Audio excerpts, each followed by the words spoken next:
Hello, home buyers. You may be thinking about purchasing a home that's a mixed use home that has some residential and some retail or some office or something that's not residential attached to it that's deemed to be commercial. So what a mixed use property is just that, is a property that has mixed use happening there, which is residential is typically one of the uses, and then either commercial or retail would be the other. Could be office or a retail space. So you could have a little store. Let's say you have you see this in some of the cities where you have a little storefront down below, and then an apartment or two upstairs, or maybe someplace else you'll have it's all on the ground level, and you might have a home and then attached to it a little dentist office, for example. So these are primary examples of what a mixed-use property is, and FHA guidelines permit the purchase of a mixed-use property with FHA financing attached to it. However, there are a few things that you need to know. First, you can only buy this property if you intend to live in the property and occupy it as a primary residence. That's the first thing.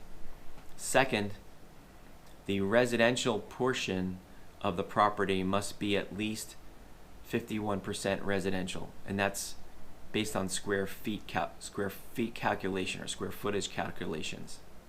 Now, some appraisers make the mistake of just saying, hey, here's the total square footage of the building.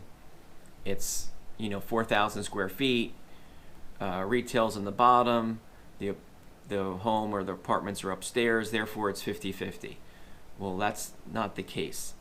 If you have, for example, stairs going upstairs to the residential area, the square footage of the stairwell should be counted towards residential, because that's what the stairs are being used for, which would then put the percentage split weighted heavier towards residential, which is exactly what you need for the property to be eligible for an FHA loan. Now, you might be able to use 75% of the rent that's coming from the retail or office space that's occupying the rest of the building to help you to qualify for the mortgage. Now, one thing that is going to be looked at by the inspector is exactly what is in that other retail or commercial space that's not residential. That space needs to be occupied by some type of business that's not dangerous or hazardous to any of the residents that are also living in the building. So having it as a lawyer's office, accountants, having it be a little store, those kinds of things are all going to be, bike shop, all those things are going to be fine. But, you can't have something that's selling fireworks, for example, or chemicals, or something that's going to be dangerous or hazardous.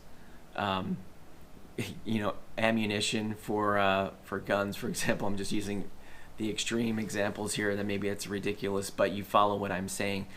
It would need to be something that's not dangerous or hazardous to the tenants that live in the rest of the building.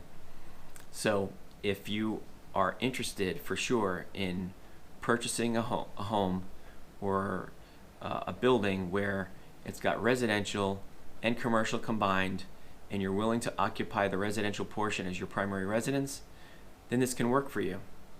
And if you'd like to speak to someone, or if you'd like to get a quote, or if you'd like to get pre-approved, just visit FHAlenders.com. We'll help you there. I'm going to leave a link down in the first pinned comment and also the description, so you can follow it easily.